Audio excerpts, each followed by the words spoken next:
BFM Business. Toute l'info éco et business à la mi-journée.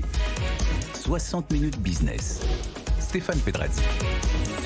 La logistique du dernier kilomètre, c'est devenu un enjeu majeur à la fois pour les entreprises de transport et les grandes agglomérations. Explosion du commerce en ligne, multiplication des acteurs, restriction de circulation au centre-ville. On va voir la ville de Toulouse qui vient d'inaugurer il y a quelques semaines une grande plateforme de logistique urbaine pour répondre à tous ces défis. François Cantino est en duplex avec nous. Bonjour.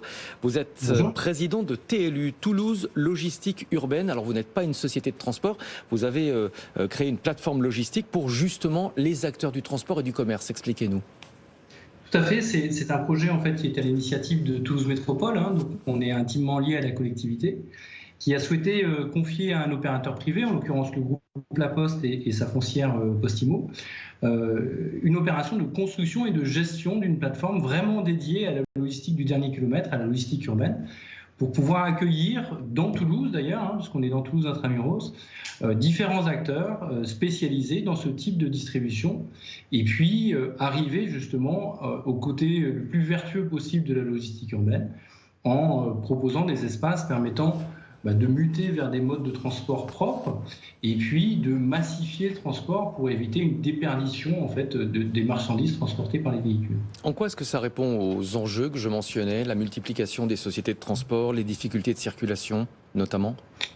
Alors c'est vrai que toutes les métropoles françaises et même européennes aujourd'hui ont l'injonction de mettre en place des zones à faible émission pour réduire les émissions de CO2 dans leur ville.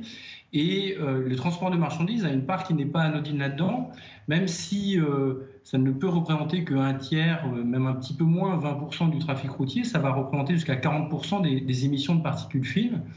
Et donc, fort de ce constat, il est important que ces véhicules de marchandises, qui deviennent de plus en plus nombreux, vous l'avez dit, liés au e-commerce, mais pas seulement, puissent petit à petit être plus vertueux, moins polluants et surtout qu'ils soient aussi moins nombreux. Donc il y a un double enjeu, il y a l'enjeu de la décarbonation et il y a aussi l'enjeu de la désaturation de l'espace urbain, puisque les personnes qui habitent et qui travaillent en ville veulent aussi recevoir leurs produits en temps et en heure, et on sait aujourd'hui l'immédiateté de la livraison, mais veulent aussi le recevoir par des véhicules de plus en plus propres, d'où cet enjeu en effet de créer une plateforme qui ne soit pas trop loin des circuits de distribution et pas trop loin aussi du client final.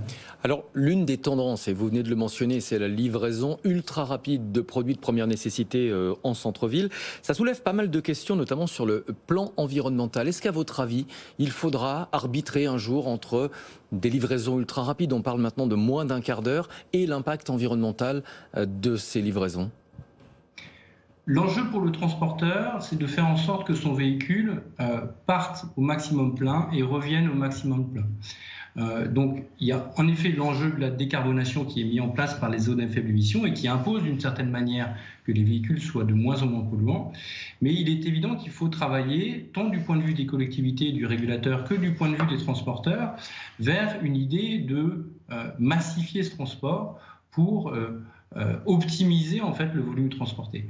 Et ça, les opérateurs commencent à le faire, alors soit au niveau des chargeurs, c'est-à-dire des clients qui amènent des produits, qui réclament en effet un côté vertueux dans leur livraison, soit au niveau aussi des transporteurs qui se disent, en fait, voilà, le coût de l'essence, le coût de l'énergie fait qu'il faut qu'on arrive à transporter de manière en effet plus globale. Mais il faut aussi le mettre en parallèle d'un client particulier qui s'habitue en effet, comme vous l'avez dit, à une immédiateté. Ouais. Et en effet, c'est pas forcément une chose évidente. Ouais.